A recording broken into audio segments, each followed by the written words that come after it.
Oi, pessoal, sejam bem-vindos a mais um vídeo que eu com você, você comigo. Hoje eu tô aqui em Brasília, aqui na capital do Brasil, para visitar esse cara que eu tô prometendo a visita há muito tempo. Esse cara que é a história pura, história da música brasileira e, claro, que o motivo de eu estar aqui é porque também é da música sertaneja. Hoje eu tô conhecendo o lar desse cara que já me acolheu tão bem pela internet que eu já me senti em casa quando eu cheguei aqui pela primeira vez. Estou recebendo hoje para contar muita história para vocês, o Cleiton Aguiar. Seja muito bem-vindo à sua casa. Dudu, você não sabe o prazer, a alegria que eu estou recebendo você e a Michelle aqui, rapaz. Porque eu fico vendo você lá na internet, conversando, falando da história da música sertaneja, e é impressionante. Todo mundo que você entrevista, principalmente aqueles de César Menotti e Fabiano para trás, eu estou na história de todos eles. Deus foi muito generoso comigo e me permitiu estar no lugar certo, na hora certa, para vivenciar um tempo de ouro da música brasileira e especialmente a música sertaneja, que afinal de contas eu sou um caipira lá de Coromandel, nas Minas Gerais, né? Acho que é por isso que a gente se entende, a gente é caipira. Cleiton, eu te conheci por conta de Chico Rei Paraná, porque eu encontrei um tal de um livro que tinha a biografia deles. E a partir disso, eu vou, pelo pecado de ser jovem demais, para algumas, como eu gosto de história, eu queria ter nascido lá em 29, lá para ter acompanhado o Cornélio Pires, né? E aí eu vou descubro como você é muito mais do que aquele cara que trabalhou ali no comecinho, criou o Chico Rei Paraná, vamos chamar assim. E hoje eu quero falar um bocado dessas coisas, mas a gente poderia começar com o Chico Rei Paraná? Podemos, inclusive o Chico Rei Paraná, eles são assim uma página especial na minha carreira e na minha vida, né? Desde quando eu os conheci pela primeira vez, eu fui assistir um show e eles estavam cantando lá, era um show do Euclides de Freitas, um radialista que tinha aqui em Brasília, fazia um show aos domingos no Sesc de Taguatinga, não era transmitido para lugar nenhum, só assistia quem fosse lá. E era um sucesso. E eu fui para conhecer uma dupla da minha terra, os Filhos de Coromandel, Uhum. quando de repente apareceram dois recos, cabelinho cortado do exército assim, com o nome de Devanil e Denival. Quando eles abriram a boca, eu caí para trás. Eu fiquei impactado com a qualidade deles. Naquele momento, eu não tive nenhuma dúvida que aquela dupla um dia seria sucesso, né? E quis a vida que nós fôssemos nos aproximando. E na época eu não tinha ligação nenhuma com o mundo da música. Na época eu era um pequeno empresário na área de hidráulica, eu tinha uma empresa de hidráulica, estava indo até bem, né? Estava no meio dos lascados, eu era o melhorzinho, né? Uhum. E aí surgiu um festival aqui em Brasília, do qual eu participei, na Sala Funarte, e ao mesmo tempo estava acontecendo um festival de música sertaneja promovido pelo Edelson Moura em Braslândia. E coincidiu que o trio Os Filhos de Coromandel ganhasse o terceiro lugar com a música minha, e o Devanil e Denival ganhasse o primeiro lugar com a música chamada Deusa da Floresta. O diretor da Sala Funarte, Alvim Barbosa, viu a minha ligação e me convidou para produzir um show de música sertaneja na Sala Funarte. Eu nunca tinha feito isso, mas eu fui sempre atrevido, aceitei, promovi o evento, foram 4 noites, batemos o recorde de público da Sala Funarte, e quando terminou o show, o Chico Rei me convidou para ser o empresário deles. Só que eu nunca não tinha expertise nenhuma nessa área, mas eu nunca fui de correr de desafio, aceitei e começou ali a formatação da carreira do Chico Rei Paraná. Primeiro problema, o nome, Devanil e Denival, Esse nome veio da onde? eles trouxeram do Paraná. Trouxeram do Paraná. Já tinha tido um outro nome, Adauri Genesi.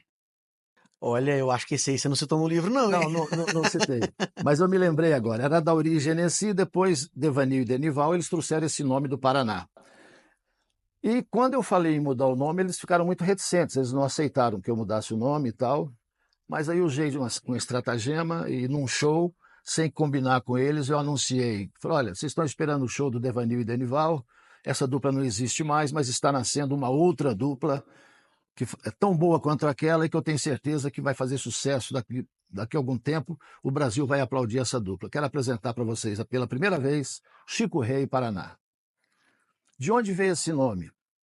Quando nós fomos fazer essa modificação, nós recebemos umas 50 sugestões. E uma prima minha, a Fátima Aguiar, falou assim, Cleiton, tem uma história de um escravo que fundou um quilombo e ele comprava a liberdade, comprava a alforria de outros escravos. E o nome dele era Chico Rei, o rei do quilombo. Como o Francisco, né, é Chico, Chico Rei. E na hora me deu estado. E Paraná. Só que quando eu apresentei o nome para eles, não gostaram. Chico Rei Paraná, não gostaram. Aí no dia desse show, eu lancei e disse para ele, ó, agora não tem jeito, agora vocês já estão batizados. Uns 3 dias depois, apareceu num cantinho de página do jornal Correio Brasiliense, aqui em Brasília, uma festa acontecida numa fazenda, não sei o quê. Quem abrilhantou foi a dupla Chico Rei e Paraná. Eu falei, agora tá, essa aqui é a identidade de vocês. Né? Demoraram um pouquinho para aceitar? Não, aí não teve mais jeito, né? E aí nós começamos. Em 1981 foi gravado o primeiro disco. Gravou em 80, em novembro de 80. É uma história comprida que não cabe nem lembrar aqui, mas eles gravaram a música, gravaram um primeiro LP, era para gravar na gravadora RCA, a gravadora mudou de direção, acabaram gravando um selo chamado Arlequim, que ninguém conhecia. Uhum. Mas gravamos o disco. E aqui tem outro dia eu vi o Paraná contar uma história no programa do Odair Terra, falando da questão do primeiro disco. E o que aconteceu? Mudou a gravadora da RCA para a Arlequim, mas a Arlequim exigiu que para que gravasse o disco, que nós comprássemos 2.000 discos antecipadamente. O Vigberto Tartus, que é o dono da radioatividade aqui em Brasília, era diretor da construtora Incol, comprou 1.000. E ao contrário do que o Paraná falou, o Amado até ficou assustado, porque o Amado não lembrou dessa história, porque a história não existiu. No programa estavam os dois, né? O Amado, o Paraná. Tava o Amado conversando com o Paraná, e o Paraná falou que o Amado é que tinha comprado os discos. Não foi, não. Mas o Paraná falou no seu programa que ele tinha ficado com sequela da Covid, então vamos depositar isso na conta da Covid, né? Então, o que aconteceu? Os outros 1.000 discos, eu procurei a dona Iole, que era dona da discoteca 2001 em Brasília, uma rede de muitas lojas, e eu ingenuamente cheguei para ela e fiz essa proposta. Que ela comprasse um disco que não existia, de uma dupla que ninguém conhecia, e que eu só entregaria o disco daí 60 dias, ela tinha que me pagar antecipadamente, porque era uma exigência da gravadora. Eu não sei explicar por quê. Ela puxou a gaveta, puxou o talão de cheque, fez um cheque de 180 mil cruzeiros, que era o valor dos 1.000 exemplares. E eu peguei esses 2 cheques, o cheque do Vigberto, da consultora Incol, e o cheque da discoteca 2001, fomos para São Paulo, gravamos o disco. O disco ficou pronto. E aí tem uma questão emocionante na história, porque quando, no dia 14 de novembro de 1980, eu levei o Chico na casa do Goiá, lá na rua, lá no Antônio de Barros, Avenida Antônio de Barros, lá no Tatuapé, para contar para o Goiá que eles iam gravar uma música que eu tinha feito para o Goiá, chamado Homenagem ao Poeta Goiá. E ele gostava demais da dupla, ele ficou muito feliz, né? E aí, só que, infelizmente, o Goiá fez 46 anos no dia 11 de janeiro de 1981, e o Chico Rei Paraná, o disco deles ficou pronto um dia depois, no dia 12, e nós mandamos levar o disco na casa do Goiá, ele já estava internado lá em Uberaba e acabou falecendo sem conhecer o disco. E nós levei o Chico Rei Paraná, e eles cantaram lá no sepultamento do Goiá, foi uma coisa... Tentou a homenagem a Goiás. E foi uma coisa assim, sabe?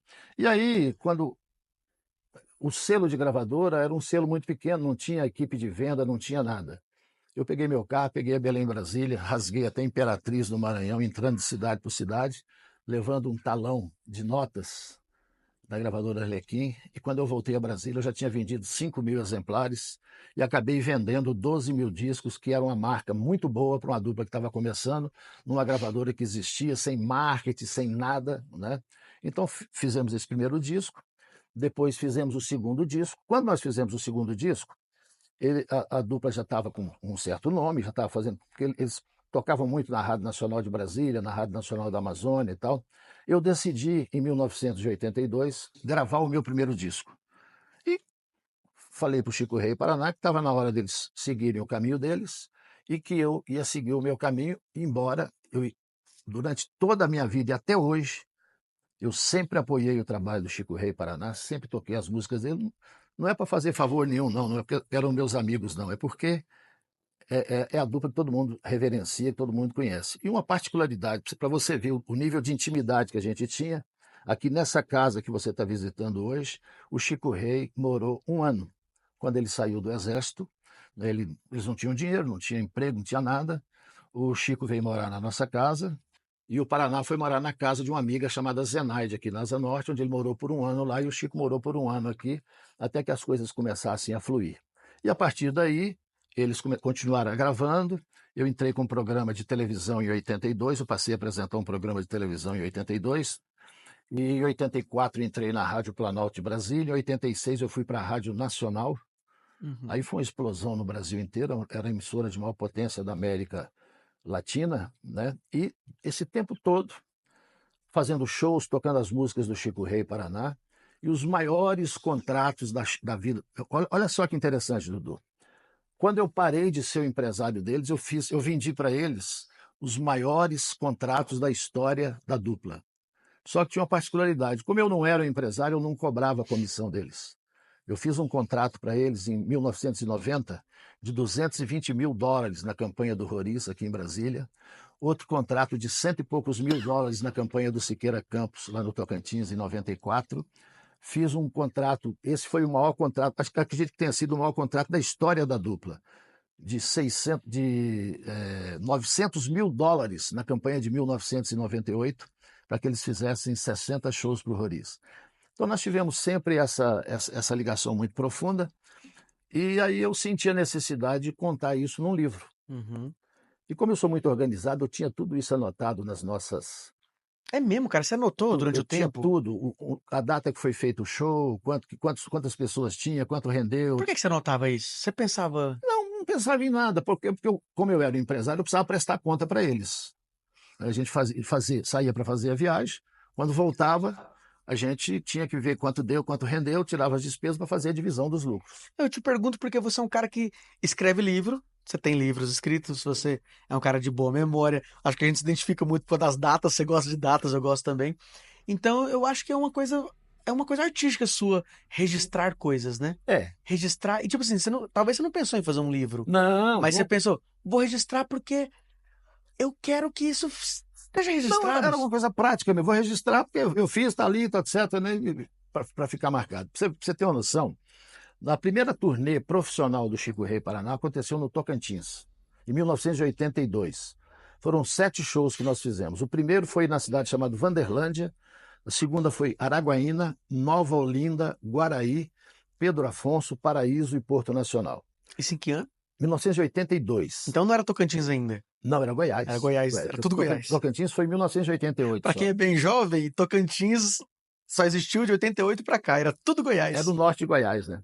E aí, o meu programa tinha uma audiência muito grande na Rádio Nacional, eu recebia cerca de 10 mil cartas por mês. Eu sempre fui muito inquieto, eu queria alavancar o sucesso da dupla. E aí eu fiz um estudo rápido assim e vi que no Mato Grosso tinha muita carta. E eu selecionei aleatoriamente 3 cidades para a gente sair daqui de Brasília para fazer show.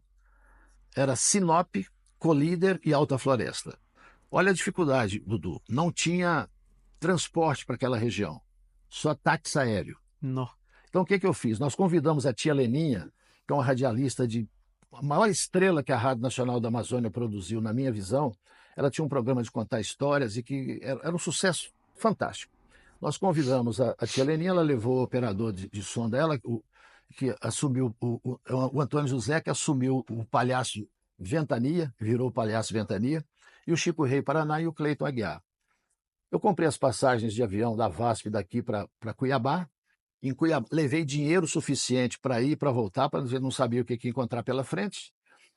E fretamos um táxi aéreo em Cuiabá e baixamos em Sinop. Chegamos em Sinop, tinha lá um ginásio que tinha 5 anos que ninguém fazia show naquele ginásio. E eu aluguei o ginásio. O Fred, do Hotel Esplanada, foi o meu porteiro lá no dia. Lotamos o ginásio. E o que eu fazia, Dudu? Eu ia no comércio local e vendia propaganda para falar na hora do show. E consegui emprestado um carro de som na cidade, eu saía dirigindo e falando. Logo mais à noite, grande show com as estrelas da Rádio Nacional, etc. Que trampo, hein? E chegava na hora, eu era o porteiro, eu abria o show, contava uma história, cantava uma música, o Chico Rei Paraná entrava, depois entrava a tia Leninha. Enquanto eles estavam cantando, eu vendia o meu disco, vendia o disco do Chico Rei Paraná, vendia o livro da tia Leninha. E aí fizemos em Colíder. A Colíder foi muito bom, porque nós encontramos uma cooperativa de fazendeiros, eles patrocinaram, foi uma maravilha. Mas quando nós chegamos em Alta Floresta, que já era uma cidade maior, aí foi um estouro, rapaz. O Clube Recreativo Alta Floresta, o CRAF, da família Bonetti, vendemos tantos ingressos que não foi possível fazer dentro do show. E transferiu para a quadra da cidade, para a quadra do clube, e foram mais de 8.000 pessoas. Caramba. Nós ganhamos dinheiro, Dudu, que a gente nunca imaginava na vida. Só com a minha comissão, quando nós voltamos a Brasília, com esses 3 shows, eu comprei uma Belina LDO 0 km, que era o carro chique da época, entendeu? Então foi assim que nós fomos construindo, com muita criatividade, com muito esforço, tal, a história do Chico Rei Paraná. Mas só uma dúvida, nessa hora que vocês fizeram esse mega show no Mato Grosso, em Alta Floresta, eles estavam conhecidos ou aquilo é só divulgação que vocês Não, fizeram? era só, eles só eram conhecidos do público da Rádio Nacional da Amazônia e da Rádio Nacional de Brasília, onde eles tocavam. Uhum. Ainda não tinha estourado. Eles foram Uhum. estourar em Então 1987 esse show de 8.000 pessoas é só divulgação do... da Rádio Nacional. Olha só. Da Rádio Nacional, entendeu? Então, é difícil explicar hoje a força que tinha a Rádio Nacional de Brasília e a Rádio Nacional da Amazônia, entendeu? Então foi assim que nós fomos construindo a carreira do Chico Rei Paraná. E aí, depois que eles gravaram esses 2 discos, e nós, olha só, nós planejamos, na época, que um dia eles iriam para a gravadora Chantecler, que era a maior gravadora sertaneja da época, rivalizando com a Copacabana. Você acredita que no 3º disco eles foram para Chantecler? E gravaram um disco que não foi assim aquele grande sucesso, mas fez o sucesso Operário Vida Viola, que você teve a oportunidade de conversar com o Antônio Vitor, né? Eu adoro essa música, eu acho essa música tão real, tão verdadeira assim. Aí no 3º disco foi bem o disco, aí no 4º disco não foi bem. A gente pode considerar que o 4º disco deles é o mais fraco da carreira? Porque eu tenho a impressão que ninguém nunca deu moral pra esse disco. Cara, eu não sei. Uma coisa que eu te digo, eu fiz uma pergunta para eles no início da carreira. Vocês querem fazer sucesso rápido e passar rápido ou querem fazer sucesso para a vida inteira? Eles me responderam, para a vida inteira. Você pode pegar os 20 e tantos discos que o Chico Rei Paraná gravaram, não tem nenhuma música ruim, nenhuma. Não, é realmente, né? Só tem filé, só música boa. Quando eu falo a palavra fraco, é porque eu me expresso muito mal, né? Esse negócio de fraco, tipo, não deu, não reverberou. Não reverberou. Aí veio o 5º disco deles, né, e eles receberam um aviso da Continental, ó, essa é a última chance, se não estourar, já era. A gravadora contratava, ela bancava tudo, mas ela queria o retorno. E aí surgiu na vida deles um cidadão chamado Edelson Moura, que já lá alavancou carreiras e carreiras, da Carmen Silva com Fofurinha, com Amor é um Bichinho. Todo mundo gravou, Leonardo, todo mundo gravou o Edelson. E o Edelson deu para eles Quem Será Seu Outro Amor, que foi gravado no mesmo ano em que o Leandro e Leonardo gravaram Entre Tapas e Beijos, em que eu gravei tempos atrás, e essa música explodiu de uma maneira... No início, eles gravaram, ela foi lançada no final... Só para corrigir, para os outros não te corrigir, ela é de 87. 87. O Trapos e Beijos ele é de 89. 8-9, assim. O álbum do Leandro. Não, é o Solidão. Solidão. Isso, você tem razão. Solidão foi em 87. Exatamente. E foi o ano que eu gravei também meu primeiro sucesso nacional, que foi tempos atrás, que eu lancei no programa do Chitãozinho e Chororó no SBT, que era a maior audiência da época, né? E aí, esse disco do Chico Rei Paraná foi lançado no final do ano de 87. No início do ano, ali, fevereiro, março, começou que nem fogo no paiol, entendeu? A música explodiu no Brasil inteiro, consagrou a dupla, jogou a dupla lá em cima, né? E... Foi esse sucesso foi a nível nacional. Nível nacional. Pegou o Nordeste, que o Nordeste era difícil entrar música sertaneja, né? Pegou o Nordeste, pegou tudo. E aí alavancou a carreira deles e tal. Foi quando, em 90, eu vendi a participação deles na campanha aqui de Brasília e vendi também no 2º turno lá no Tocantins, na campanha do governador Moisés Avelino. Em 92 eu vendi eles para várias prefeituras, porque eu tinha um escritório que era engraçado, que era um escritório informal, eu não tinha nenhum artista contratado. Mas os artistas iam para lá porque sabia que se estivesse perto de mim, vendia show. Então, o cara dava uma entrevista no meu programa, chegava a época de campanha política, então eu colocava os artistas de Brasília tudo para cantar em política do Brasil inteiro. Teve uma época que acabou, não tinha mais artista em Brasília. Entendeu? Todos os artistas que tinham disco gravado aqui, eu vendi para o Brasil inteiro, Piauí, Maranhão, Mato Grosso, Pará, entendeu? E ao mesmo tempo, Dudu, eu criei quando eu fui gravar meu primeiro disco, eu tive que criar um selo de gravadora, porque eu descobri que queria ser artista, já estava velho, já estava com 29 anos. Nossa, que velho. Não, mas para música é velho, né? E aí eu criei o selo Bruana, que vem de Bruno e Mariana, Uhum. né? E aí eu lancei outros artistas, lancei, por exemplo, o Rei da Prata, Ivan Moreno e Marcinho, o Trio do Regaço, que fez um sucesso danado, lancei 2 discos deles. Lancei um disco do Advogado Engenheiro, lancei um disco do Trio Seridó, lancei Marisa Silvério, lancei Goiani Barbosa, lancei Queijinho, lancei 3 discos do Bruno Aguiar, fui produzindo. E outra coisa, era uma época que esses discos, Dedé e Marilu, que foi o primeiro disco que o Pinóquio, em 1983, eu fiz um festival no programa de televisão que eu apresentava, e o presente era a gravação de um disco, de um LP. E eu contratei o Pinóquio, que estava começando, o Juvenil José de Lacerda, estava começando e foi o primeiro disco que ele colocou o nome dele como maestro, está lá, Maestro Juvenil José de Lacerda, entre parênteses Pinóquio. 1983, o disco foi lançado no ano de 84, no início do ano seguinte, entendeu? Então eu sempre tive mais de uma atividade e sempre essa bobagem, essa mania besta que eu tenho de querer ajudar os outros, né? Porque Mania besta. é uma mania besta, porque você sabe, você conhece bem como é que é o meio, né? É, ingrato, né? Tem E muita gente que é nesse ingrato. tempo todo, Dudu, aí eu tive a oportunidade de estar no lugar certo, na hora certa. Eu conheci todas as grandes estrelas da música sertaneja do Brasil, as maiores estrelas de hoje, de César Menotti e Fabiano para trás. Essa turma nova eu não conheço quase ninguém, Uhum. né?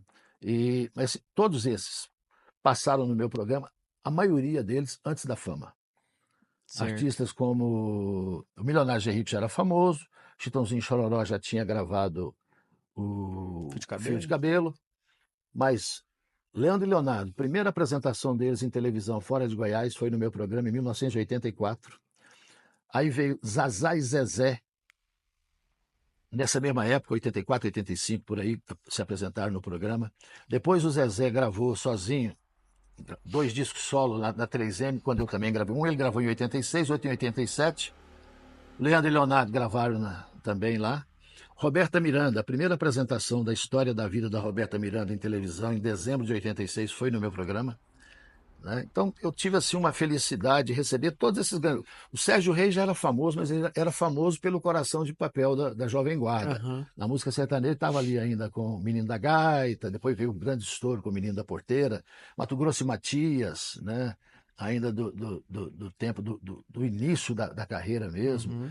Rio Negro e Solimões, no início da carreira, César e Paulinho, Durval e Davi, Christian Ralph, Milionários e Ricos já era sucesso, né? Todos esses João grandes. Mineiro Marciano. João Mineiro e Marciano, muitas vezes no meu programa, e também no decorrer da vida, eu dividi palco com todos esses artistas. Uhum. Eu promovi eventos, promovi um evento chamado a Expoinel aqui em Brasília, Exposição Internacional de Nelore. Eu trouxe Milionários Zé Rico, Sérgio Reis, João Mineiro e Marciano, César de Paulinho, Chico Rei Paraná e Cleita Guiar cantar, né? Márcia Ferreira cantar nesse show, entendeu?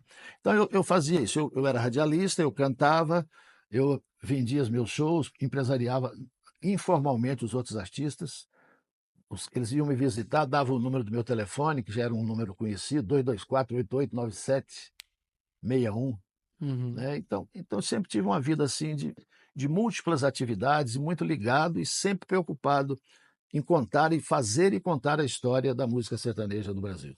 Então, você fala assim, contar a história da música sertaneja, mas o Cleiton Aguiar, como artista, a gente não pode chamar ele de um artista sertanejo, né? Cara, na verdade, não. Pelo seguinte, eu nunca gravei música sertaneja. Mas eu sou catalogado, porque as pessoas precisam botar você numa caixinha para que elas possam entender. Um rótulo. Então eu sou rotulado como um artista sertanejo e eu entendo por quê. Porque eu sempre apresentei programas muito populares e o Brasil é sertanejo. Eu tenho uma rádio lá em Coromandel que eu toco o que o povo pede, mas 95% do povo pede sertanejo. Então é uma rádio sertaneja. Uhum. Então, como os meus programas, a maioria, eu sempre toquei de tudo nos meus programas, mas como eu sempre, quem manda no meu programa é o ouvinte, eu sempre toquei música sertaneja. Então, eu sou rotulado como artista sertaneja, mas na verdade eu nunca gravei uma música sertaneja.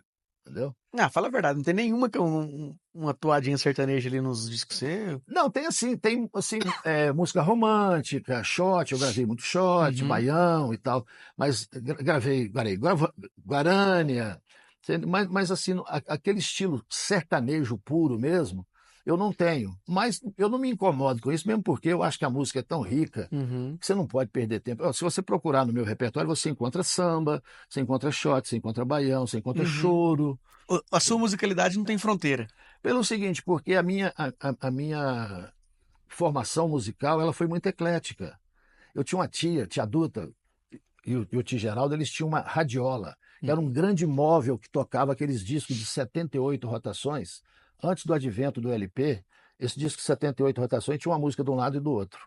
E eles tinham coleções de discos de Frank Sinatra, de Miguel Aceves Merrias, de Elvis Presley, de Ray Charles. No Brasil, de Ângela Maria, Calbi Peixoto, é, todos esses grandes nomes da música. Então, a gente ouvia aquilo e aquilo ali foi misturando na nossa cabeça. Coromandel é uma cidade, terra do imortal poeta Goiá, Gerson Coutinho da Silva, o compositor de Saudade Minha Terra, meu querido amigo, né, que se foi muito cedo. Tive a oportunidade de recebê-lo aqui nessa casa, ele esteve comigo aqui, dormiu aqui em casa, veio me visitar. Um amigo muito querido que se foi. Então, eu sou o resultado disso. Ouvi muita música internacional, né? Eu sou do tempo dos Beatles, do Rolling Stones, dos Bee Gees, de, sabe, Herman Hermits, Nat King Cole, Lúcio Gatica, sabe, então, eu sou o resultado desse caldeirão, essa mistura. Isso também, não só para gravar, mas para compor também, entendeu? Uhum. Outro dia, mexendo nas gavetas, que eu estou resgatando as minhas composições, tem tudo que você pensar, tem bossa nova, tem samba, tem tudo. Né? Então, eu acho que a arte não pode ser enquadrada, não pode ser medida. Ela rompe todas as fronteiras, você não pode abrir mão. Se você tem uma diversidade enorme, por que você vai dizer, não, eu sou cantor de pagode, sou cantor de música sertaneja, entendeu? Entendo. Tem a parte boa e a parte ruim, né? Tem a galera que quer rotular tudo. Mas eu entendo isso, eu já vi outros artistas falando. Uma vez eu vi a Paula Fernandes falando: Ah, você é uma compositora sertaneja? Eu falei: Não, eu sou uma compositora. Porque e se eu falar que eu sou compositora sertaneja, aí eu não posso compor um samba? Ela me perguntou uma coisa assim, né? Limita bastante isso, né? E se você for observar, Dudu, hoje a música está caminhando para isso. Você vê a música sertaneja misturando com tudo, com forró, começou com forró, com rock, até o funk, pô. Sim, Que me desculpem quem já faz gosta de tempo. funk para mim não é música, né? Respeito quem gosta, mas para mim funk é outra coisa. Para mim funk não é música. Vou evitar dar opinião, pelo menos hoje. Hoje eu vou sair ileso.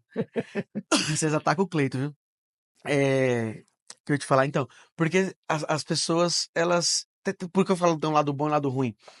Tem gente que quer ficar sem fronteiras com a música, né? Igual você tá se posicionando aí, mas ao mesmo tempo tem gente que acha que qualquer coisa é qualquer coisa, né? Que tudo ali, qualquer. E isso também me preocupa um pouco, né? Porque, por exemplo, as pessoas te julgavam cantor sertanejo, mas você nunca se colocou como cantor Não. sertanejo. Então você, hora nenhuma, por exemplo, dá pra falar assim: ah, ele tá estragando a música sertaneja. Ah, ele tá. É intrometido aqui e tal, caiu de paraquedas. Não, você fazia Não, música. pelo contrário, mesmo porque o serviço que eu prestei à música sertaneja no Brasil, afastando qualquer falsa modéstia, né, é difícil encontrar no Brasil quem tenha feito mais pela divulgação da música sertaneja. Mas eu tô falando como artista, Sim, né? sim, uma coisa importante, Dudu, é o seguinte, que eu sempre fui um feroz combatente do famigerado jabá. Uhum. Não existe nenhum artista no Brasil que tenha batido as portas dos meus programas e que não tenha sido recebido. E muitos deles, muito início de carreira. Tem uma passagem do Bob Robson que eu lembrei aqui agora, muito interessante, cara. Eu estava na Rádio Planalto, isso em 1984, 85, por aí, e eles chegaram de madrugada no meu programa para divulgar o disco Toalha de Banho. Primeiro, acho que é o primeiro disco deles, ou o segundo, não sei, mas acho que foi o primeiro disco deles. E quando terminou o programa, conversando com eles, eu perguntei onde é que eles estavam hospedados. Ele falou: não, rapaz, nós estamos hospedados dentro dessa Toyota. Era um Jeep Toyota. Eles gravaram um disco, não tinha dinheiro. O dono da gravadora encheu a carroceria de disco e falou: vocês vão viajar, vocês vão vendendo os discos e vão viajando para divulgar. Ora, Como é que um artista que não tem nome, que ninguém conhece, vai vender disco? É. E eles bateram na porta da rádio. Aí eu olhei para a cara deles, estava com um cara de que tinha muito tempo que não tomava banho e estava com fome. Aí eu cheguei com eles aqui em casa e minha mulher quase me bateu, né? Porque você tem mulher, sabe como é que é, né? Se você levar uma pessoa sem avisar em casa, né? É. Cheguei com eles aqui, eles tomaram banho, almoçaram e tal, dormiram numa cama, que já tinha muitos dias que eles não dormiam em cama, né? E hoje são meus grandes amigos, deram uma parada, estão voltando agora. Então são histórias que aconteceram, porque as pessoas acham que a vida artística é uma maravilha. Não é. Eu não conheço nenhum artista que tenha feito sucesso sem ter feito esforço. Não conheço nenhum. Não se buscar na memória, você não acha alguém que tava em casa sentado na sala e estourou. Pareceu estourado, né? Então, é muito louco, cara, porque eu conheço a sua história, eu li o livro lá do Chico Rei Paraná, então eu sei muita coisa que você fez, mas eu acho que, vamos dar um exemplo, que tiver alguém assistindo aqui que não te conhece, deve estar uma loucura a cabeça assim, né? Porque, mano, quem que é esse cara que. Peraí, ele é cantor, compositor, radialista, empresário? Cara, você fez de tudo mesmo. Apresentador de TV. É... Como que você consegue. Eu só faço uma coisa. Eu só crio conteúdo na internet. E eu quase fico doido. Me passa um pouco dessa Dudu, receita aí. não é assim eu falar assim, não, eu vou fazer isso, vou fazer aquilo, vou fazer aquilo. Eu estava fazendo uma coisa, surgiu, por exemplo, como é que eu virei radialista? Eu lancei o disco do Chico Rei Paraná e o disco do Cleiton Aguiar. Não tocava em rádio nenhum, era muito difícil, até hoje é difícil, sempre foi difícil. Aí eu disse, bom, eu preciso de um programa de rádio. Aí fui bater na porta da rádio de maior audiência aqui, o diretor riu na minha cara. Ô, rapaz, como é que você não é radialista e quer fazer um programa aqui? Eu enchi tanta paciência dele que 6 meses depois ele me deu o programa, segundo ele, num horário que ninguém ouvia, que era de 8 às 10 da noite. Eu comecei a fazer o programa, muito rapidamente, caiu no gosto do povo. Depois eu mudei de horário na rádio e houve uma explosão muito grande. Eu me transformei na maior audiência da Rádio Planalto, isso assim, em 6 meses. E é uma das coisas que eu não consigo explicar até hoje. Então eu virei radialista para atender a necessidade do cantor, Uhum. que queria divulgar, né? Cantor e empresário. Cantor e empresário. Aí eu precisava que alguém vendesse os nossos shows. Quem é que vai interessar em vender artistas que ninguém conhece?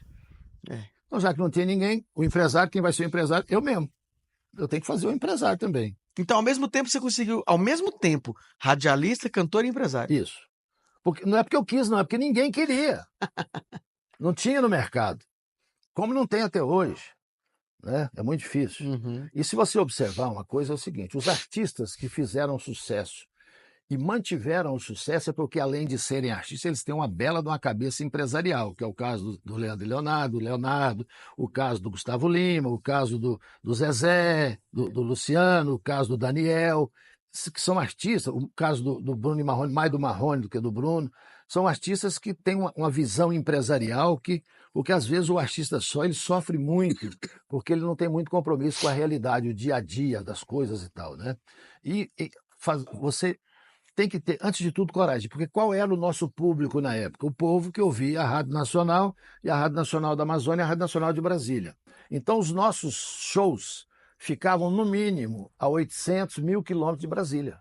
Hum. Então, todo final de semana, e aí eu não estou falando só de mim, estou falando dos meus colegas da Rádio Nacional da Amazônia, Márcia Ferreira, Adelson Moura, Maurício Fares, Paulo Torres, José Neri, Maurício Rabelo, Frank Silva, Carlos Moreira, Tia Leninha, todos os nossos artistas, vocês tinham que se deslocar a 1.000 quilômetros daqui para fazer show num tempo que não tinha asfalto.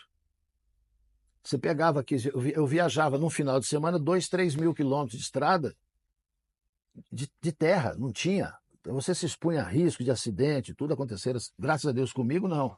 Mas aconteceu com vários colegas meus, acidentes e tal. Então, Avião não era tão realidade não ainda. tinha. Avião tinha assim nas principais cidades. Quando você ia para a capital, por Uhum. exemplo, eu fui fazer show lá no Pará, na região ali de Altamira, de Tucuruí, de Uruará. Aí sim, olha só, pegava um avião aqui, descia em Belém, pegava um táxi aéreo em Belém e ia fazer nessas outras cidades lá. Então era tudo muito difícil. Só que tem um caso muito engraçado que eu conto no livro. A gente estava indo de Redenção para o quilômetro 2, lá perto de Serra Pelada, para fazer um show com Chico Rei para nós. Viemos, estávamos voltando. E tem um lugar lá chamado Gogó da Onça, porque é uma região de muita onça. E estava chovendo muito e tinha, assim, lama. E a gente estava numa Brasília, eu, o Chico e o Paraná, só nós três. Naquele tempo os dois faziam show só de 2 violões, show de circo, né? Uhum. E aí eu fiquei com medo da profundidade não dar certo no carro, pedi para o Chico, ele desceu do carro, arregaçou as calças, e ele foi na frente guiando para eu ver a profundidade pela canela dele. Uhum. Rapaz, ele deu uma escorregada e caiu de bruço na lama. Caiu assim que sumiu na lama.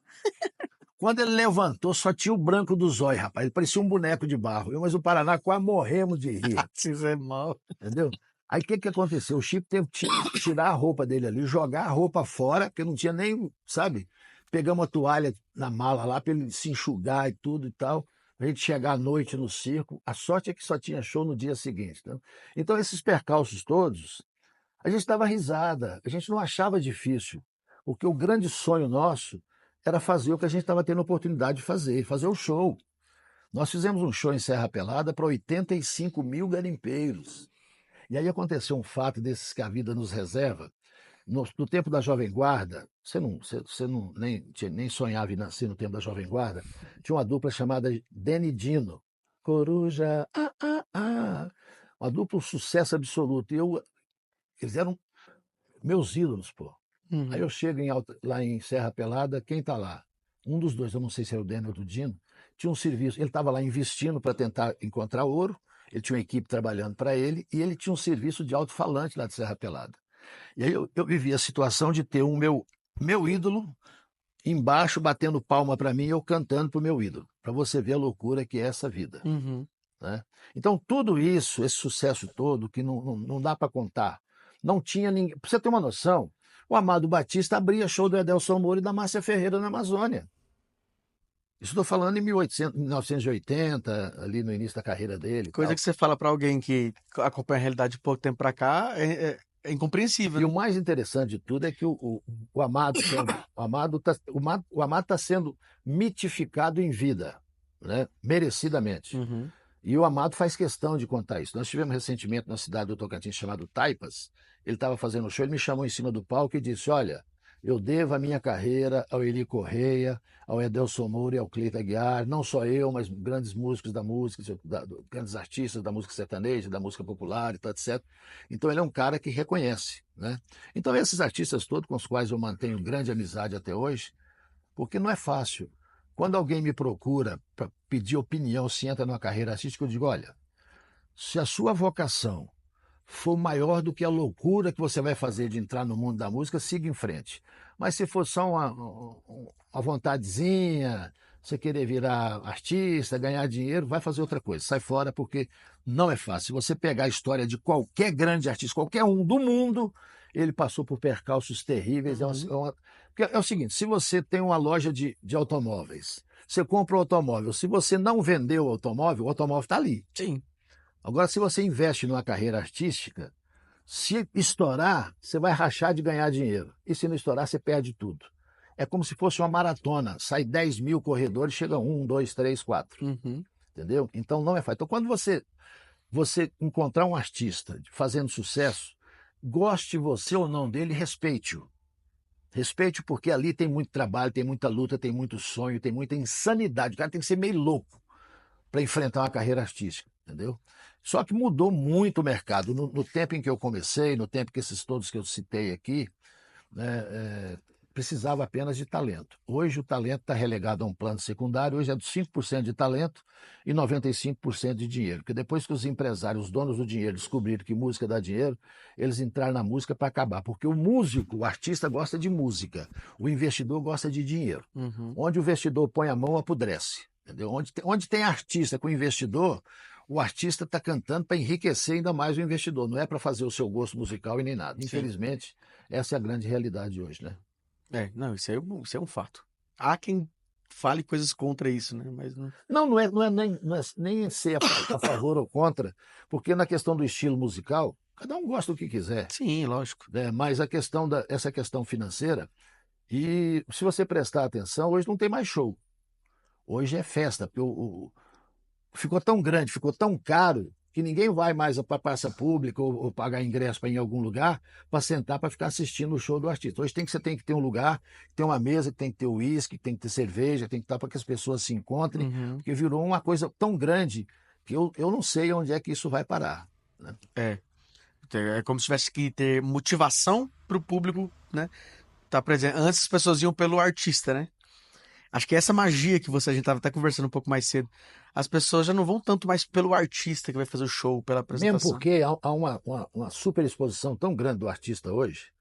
No meu tempo, nessa época que eu estou falando, eu estou falando da década de 80, 90, início dos anos 2000, as pessoas se deslocavam 200 quilômetros, 500 quilômetros para assistir um show nosso, mais movido pela curiosidade de conhecer o rosto daquela voz que entrava no rádio todos os dias. E o rádio é um veículo tão fantástico, Dudu, que até hoje eu ando aí pelo Brasil afora, todos os lugares onde eu chego, as pessoas falam comigo como se eu houvesse ouvido o meu programa hoje de manhã e Uhum. agora o ano passado fez 30 anos que eu deixei a Rádio Nacional. Olha que loucura. Mas é uma coisa tão impregnada na cultura, na história das pessoas, porque era uma emissora de rádio que prestava serviços inestimáveis. Eu sempre digo que antigamente nós fazíamos uma rádio útil, hoje se faz uma rádio fútil. Mudou muito, mudou muito. A prestação de serviço praticamente sumiu das emissoras de Uhum. rádio. As emissoras de rádio viraram jabazeiras, cobrando os artistas para tocar. Você que está assistindo a gente, não é o jabá de carne seca, não, que esse eu gosto muito. O jabá é a indecência de cobrar do artista para tocar a música em qualquer emissora de rádio, contrariando a lei. E aqui vai mais uma vez um desafio meu ao tão diligente Ministério Público, que se mete na vida de todo mundo e está careca de saber que as emissoras de rádio cobram para tocar o artista. Vá lá. Quando eu assinei, hoje eu sou coproprietário de uma emissora de rádio em Coromandel, a Super 95 FM, fez 10 anos agora, vai fazer 11 anos no final do ano agora. Quando eu assinei o contrato de concessão, está escrito lá que eu tenho por obrigação divulgar e promover a cultura do meu país. Vender jabá é crime. Só que ninguém está nem aí, afinal de contas nós É. estamos no Brasil, né? Ah, então, tenho certeza que muita gente tá escutando você falar isso aqui agora vai pensar, é crime? Porque já banalizou tanto que acha que é normal. Banalizou tanto que as pessoas julgam normal. Hoje em dia, um artista chega na emissora de rádio, antes de falar com o diretor artístico, ele tem que falar com o diretor comercial, tem que pagar para poder dar uma entrevista, entendeu?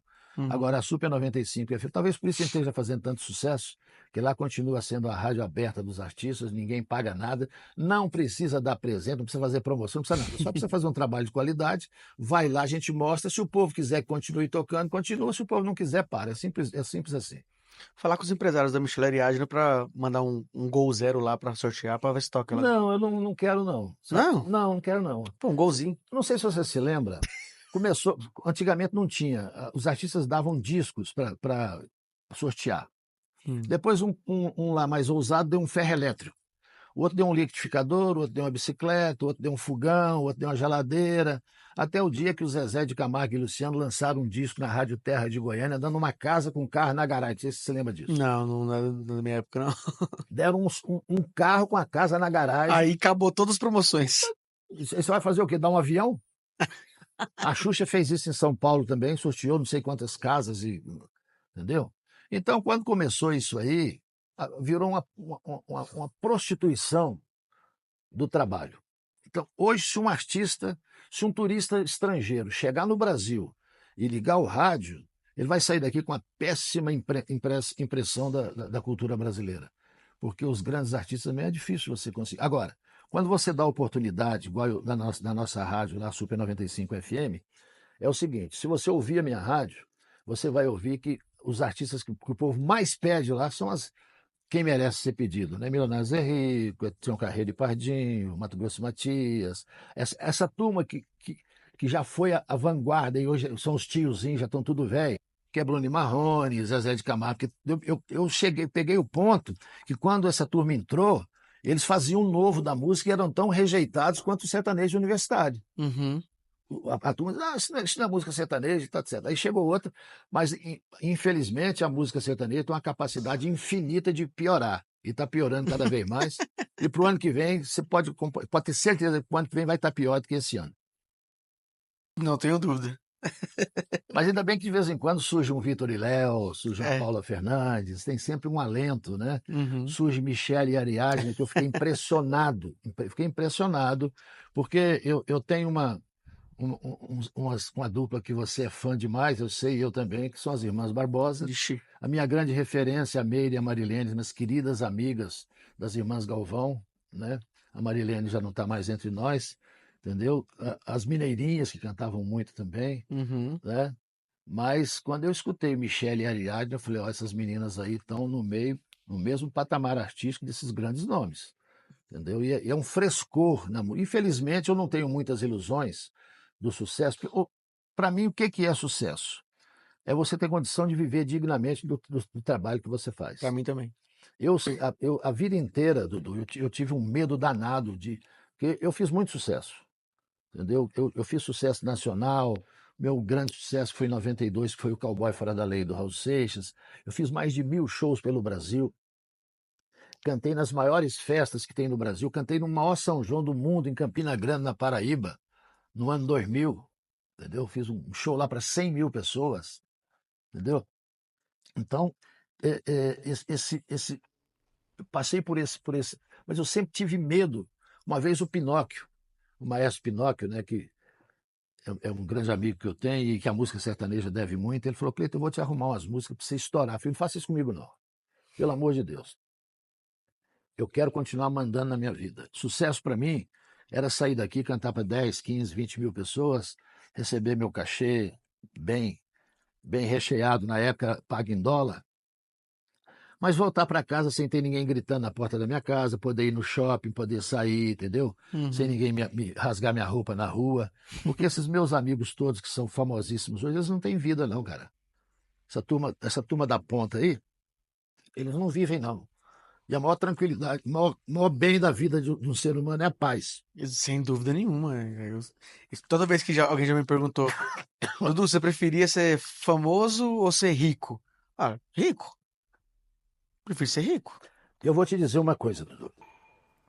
Tem 3 coisas que eu não acredito. Eu não acredito na fama, não acredito no poder e não acredito no dinheiro.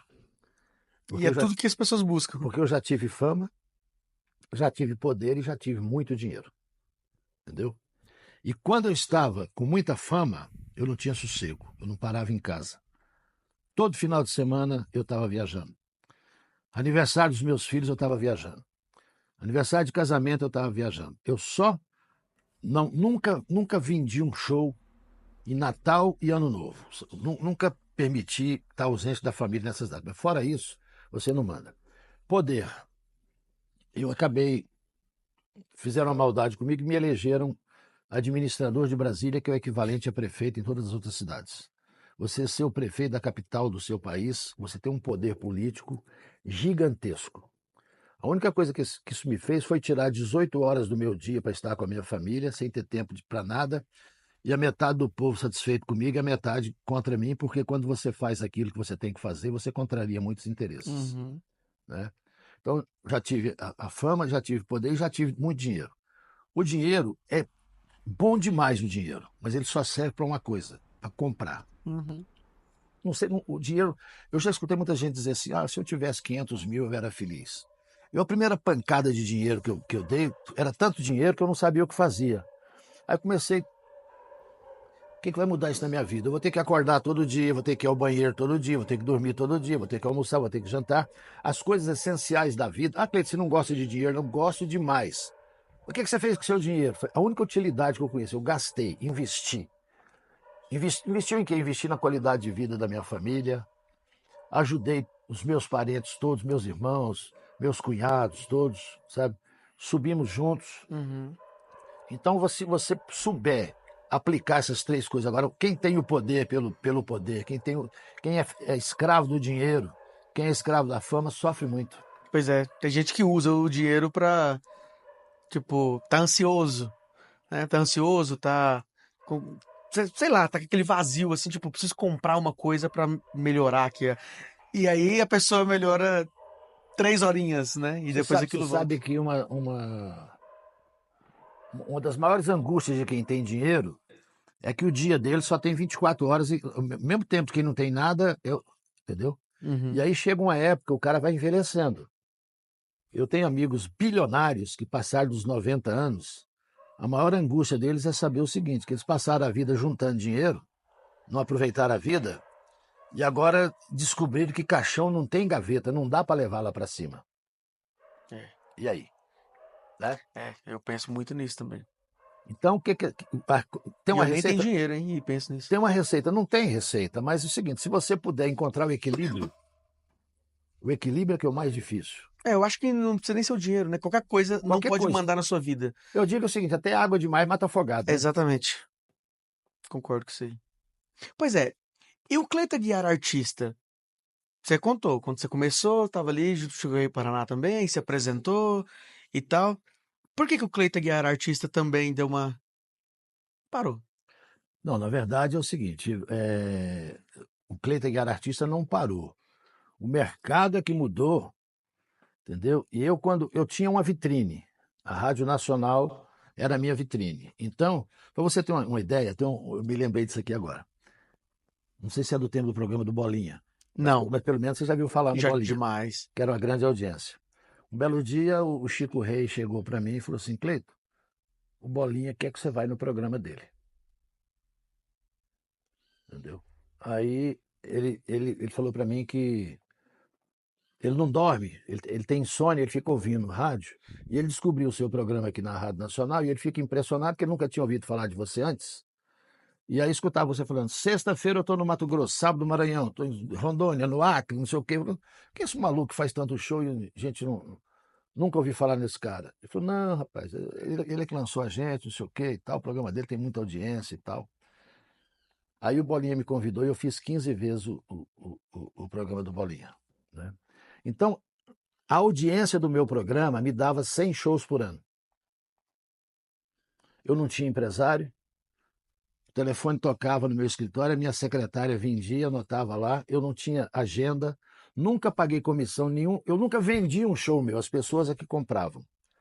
E eu não, na época, eu não tinha, achava que tudo era fácil assim, eu não me preparei para montar uma estrutura empresarial, para montar um escritório, para continuar, porque eu sempre cuidei mais do radialista por razões óbvias. Eu tinha programa de segunda a sábado.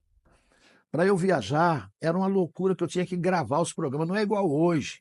Você pode gravar no celular e mandar. Não, eu tinha que ir para o estúdio. Um programa de 2 horas, eu gastava 2 horas para gravar. Tinha que gravar o programa todo, já deixar com as propagandas, com tudo, entendeu?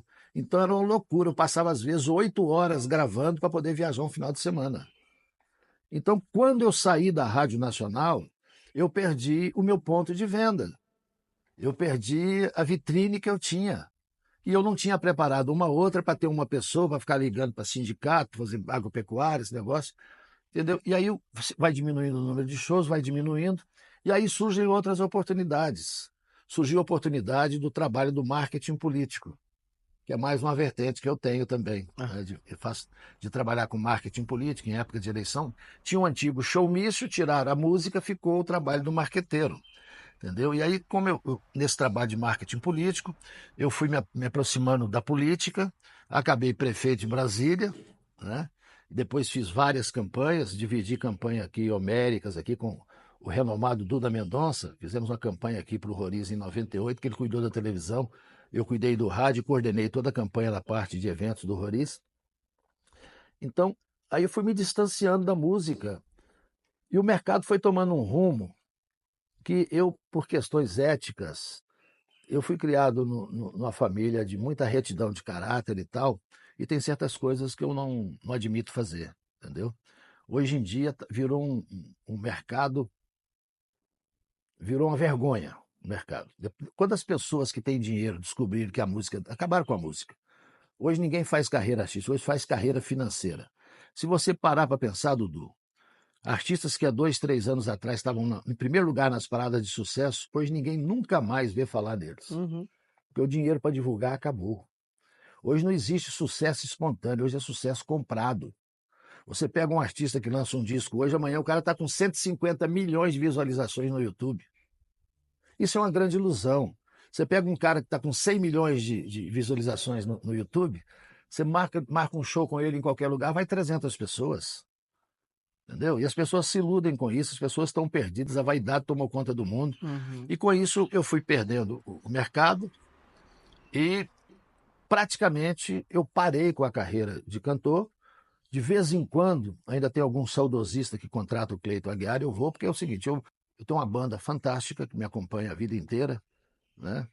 Você conheceu o meu filho, o Bruno, que é um grande artista também, tem 3 CDs gravados e tudo. Então hoje a carreira do cantor Cleiton Aguiar está praticamente parada e recentemente eu fui obrigado a parar a carreira de radialista, que eu tinha um programa na minha rádio lá em Coromandel, mas hoje eu presto assessoria para o senador Eduardo Gomes, que é o vice-presidente do Senado, e como ele é um workaholic, trabalha 18 horas por dia, e eu não fico atrás, eu gosto muito de trabalhar, cheguei num ponto em que eu não estava conseguindo gravar o programa para passar em Coromandel e fui obrigado a sair do ar. Então hoje eu sou um ex-cantor, um ex-radialista, um ex-apresentador de televisão, só não sou um ex-compositor, porque isso as coisas, eu estava te mostrando ali, Uhum. né? Isso se perde. Isso é uma necessidade que brota de dentro da gente e você é obrigado a atender. Eu tava aqui pensando, hein, que faltou só um papel de ator, hein, num Não filme. faltou, Não faltou, não? Ah, faltou não. bacana, então não faltou, não.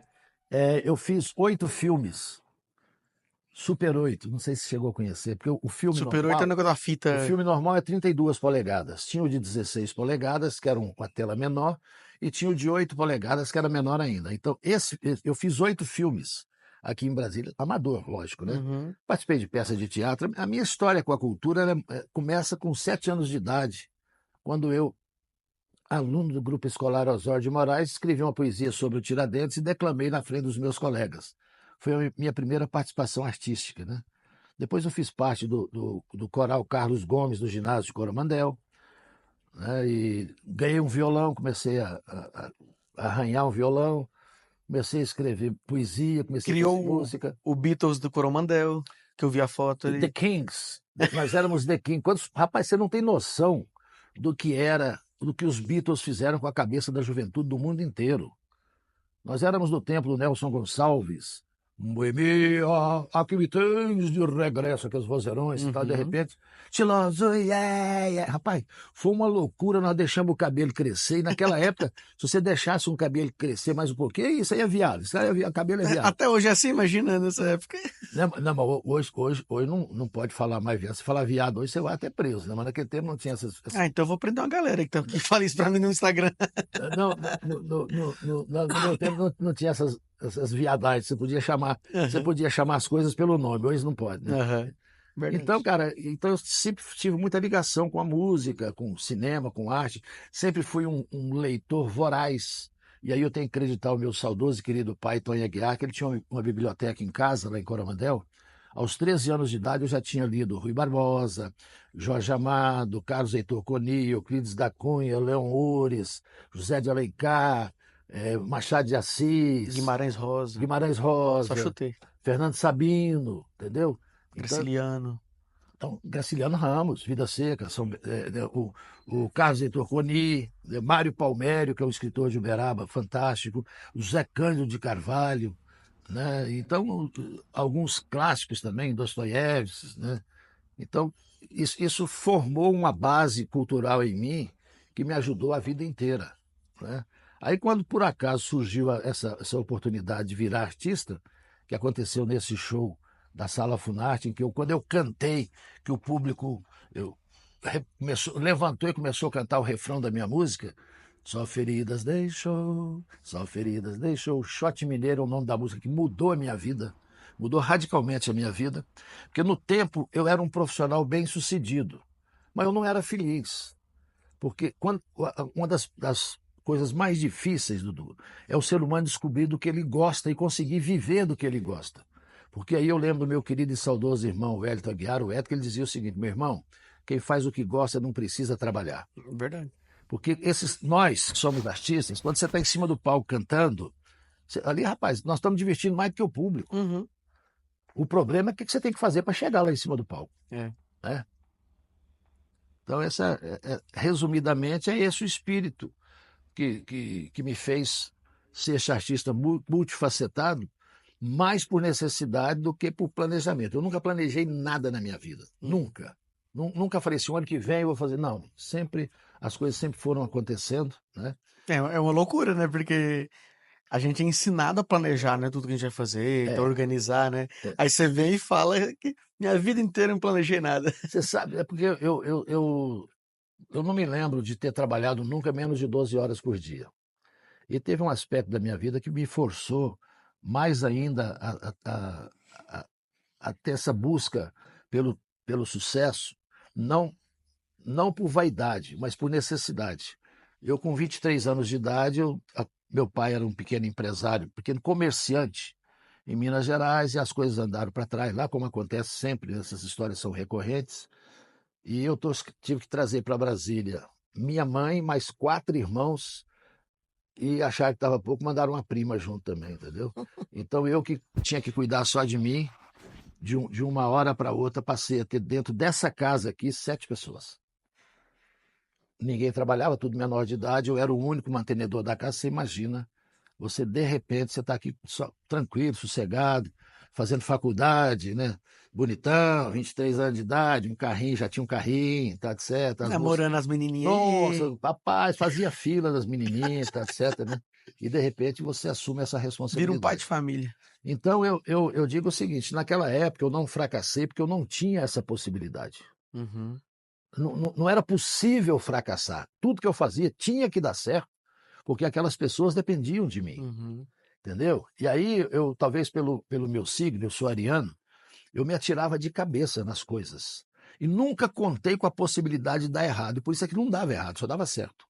Interessante. Entendeu? Quando eu mudei de empresário para artista, o meu sócio da época falou: rapaz, eu vou te internar, vou chamar um psiquiatra, você ficou louco. Se você for pensar bem, foi uma loucura mesmo. Eu tinha uma empresa muito bem estruturada e tudo, e de repente abandonei tudo para começar do zero, de um assunto que eu não conhecia, não tinha a menor noção. E o primeiro trabalho, você vê, olha o que é a vida. O primeiro trabalho da Bruana Produções Artísticas foi lançar Chico Rei e Paraná. Cara, que da hora. Eu fico viajando aqui quando você fala, porque você tem história demais e não sabe nem do que fala. O Chico Rei faleceu em 2016. Foi. Você já me falou. Dia 26 de fevereiro, que é o dia do aniversário da Márcia Ferreira. Hum, A gente estava comemorando o aniversário da Márcia quando chegou a notícia do falecimento do Chico. um dia, um acontecimento estranho, uma época estranha, porque ele tava passando férias, não era? Não tava Rapaz, tirando. aconteceu o seguinte: ele me ligou, porque durante. O Chico foi um guerreiro. O Chico foi um guerreiro. Ele ficou muitos anos. Ele fez um transplante de rim que foi muito bem sucedido. Depois teve um problema não foi de rejeição, ele pegou uma infecção. Ah, não foi rejeição, não? Não, não rejeitou. Um dos pontos dele inflamou e tal, etc. E acabou tendo que tirar o rim. Inflamou tudo, teve que tirar. E ele era louco pela carreira dele. Ele ficava 15 dias no hospital, saía do hospital e ia direto procurar onde o Paraná tivesse para fazer show. E ele me ligou e falou: compadre, eu sou o padrinho da Camila, filha dele. Falou: compadre, eu estou indo passar uns dias em Maceió. Muito tempo que eu não vou lá e tal. Eu cheguei a viajar algumas vezes de férias com o Chico Rei, com a comadre Meire, com as meninas todas. E ele falou: eu tô com saudade de Maceió, eu vou lá. Eu falei: compadre, não vai para o Nordeste, não, compadre. Vai ali para perto de São Paulo.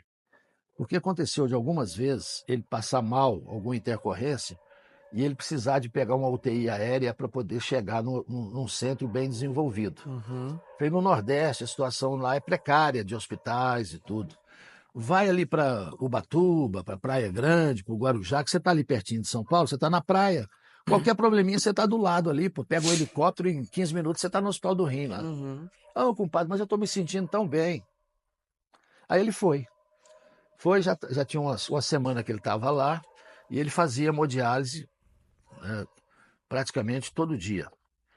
E aí tem aquela cânula que eles colocam aqui, coloca aqui, o dele já estava aqui, porque já tinha tanto tempo, né? E aí começou um sangramento, uma hemorragia. E ele, cabeça dura, a comadre: vamos para o hospital. Ele: não, vamos, não, não. Quando ela viu que não tinha jeito mesmo, botou ele na marra dentro do carro, levou para o hospital.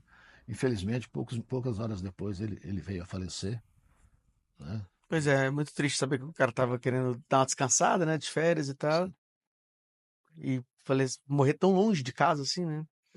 Ele acabou sendo sepultado aqui em Aqui em Brasília. Brasília, foi sepultado aqui, né? Porque ele considerava Brasília, é como eu, né? Eu nasci em Coromandel, sou apaixonado pela minha terra, mas eu morei em Coromandel 15 anos e estou há 57 anos em Brasília, né? Uhum, E aí a gente vai ligando uma coisa a outra.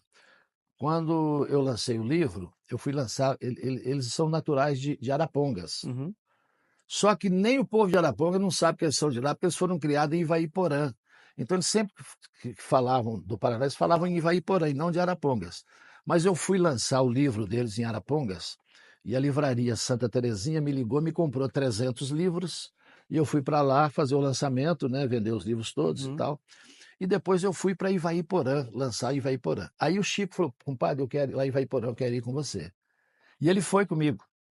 E aí, olha só, nós chegamos em Ivaiporã, eu fui para as rádios divulgar, ele foi para o hospital fazer hemodiálise. Olha. Ele tinha que fazer hemodiálise todo dia. Aí, Ele passou, mal pergunta, quantos anos fazendo hemodiálise? hein? Porque você lançou o livro em 2011 Ele já estava. e ele já fazia hemodiálise desde essa Já época. estava. Ele ficou muitos anos, muitos Caramba. anos, muitos anos. Ele ficou quase 10 anos Nossa. nessa problemática aí. Aí nós fomos, foi um dia muito emocionante, nós fizemos na ABB lá de Ivaiporã, e aqueles amigos dele do tempo da roça, porque eles são da roça, do interior do interior. Lá de Ivaiporã tinha um lugar chamado Quatro Encruzo, que é onde eles moravam. O seu Arnaldo, pai deles, né, que era lavrador de plantar na enxada, plantava algodão, fazia lavoura de subsistência também, plantava arroz, plantava feijão, mas para ganhar dinheiro ele plantava algodão, né? Uhum. Então, e aí o Chico reuniu aquela galera lá e foi muito emocionante, ele chorou e tudo, e eu fiz o lançamento lá foi uma festa muito bonita. E esses dias eu descobri, alguém me mandou uma entrevista que eu e ele demos numa emissora de rádio nesse dia, lá em Ivaiporã, entendeu?